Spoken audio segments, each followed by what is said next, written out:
ನಮ್ ಬೆಂಗಳೂರಲ್ಲಿ ಗೌಡ್ರ ಮನೆ ಊಟ ಸಿಗೋ ಸ್ಪಾಟ್ ತುಂಬಾನೇ ಇದೆ. ಬಟ್ ನಾನ್ ಹೇಳೋ ಸ್ಪಾಟ್ ಹೇಳೋಕ್ಕೂ ಮುಂಚೆ ನಮ್ ಚಾನೆಲ್ನ ಸಬ್ಸ್ಕ್ರೈಬ್ ಮಾಡ್ಕೊಳ್ಳಿ. ನಾನು ಹೇಳೋ ಸ್ಪಾಟ್ ಬಂದು ಜಯನಗರ 3rd ಬ್ಲಾಕ್ ಅಲ್ಲಿರೋ ಗೌಡ್ರ ಮನೆ ಊಟ. ಇಲ್ಲಿನ ಟೈಮಿಂಗ್ಸ್ ಬಂದು ಮಧ್ಯಾಹ್ನ 12:30 3:30 ಲಾಸ್ಟ್. ಅಷ್ಟು ರಶ್ ಇರತ್ತೆ ಗುರು. ಇಲ್ಲಿನ ಸ್ಪೆಷಲ್ ಏನಪ್ಪಾ ಅಂದ್ರೆ ರಾಗಿ ಬಾಲ್, ಬೋಟಿ ಗೊಜ್ಜು, liver gravy, chicken biryani, keema balls. ಇನ್ನು ಹೇಳಕ್ಕೆ ಬೇಜಾನ್ ಲಿಸ್ಟ್ ಇದೆ. ಸದ್ಯಕ್ಕೆ ನಾನು ತಗೊಂಡಿರೋ ಐಟಮ್ ಹೇಳ್ತೀನಿ. Chicken biryani, pepper chicken omelette.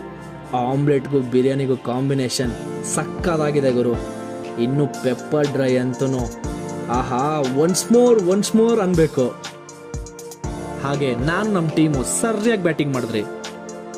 As usual ನಮ್ಮ ಕಾನ್ಸೆಪ್ಟ್ ಗೊತ್ತಲ್ವಾ, ನಮ್ಮ ಹೊಟ್ಟೆ ತುಂಬಿದ್ರೆ ಸಾಕ. ನಮ್ಮ ಚಾನಲ್ ಕಡೆಯಿಂದ ಯಾರಿಗಾದ್ರೂ ಇಬ್ಬರಿಗೆ ಫುಡ್ ಹೋಗ್ಲೇಬೇಕಲ್ವಾ.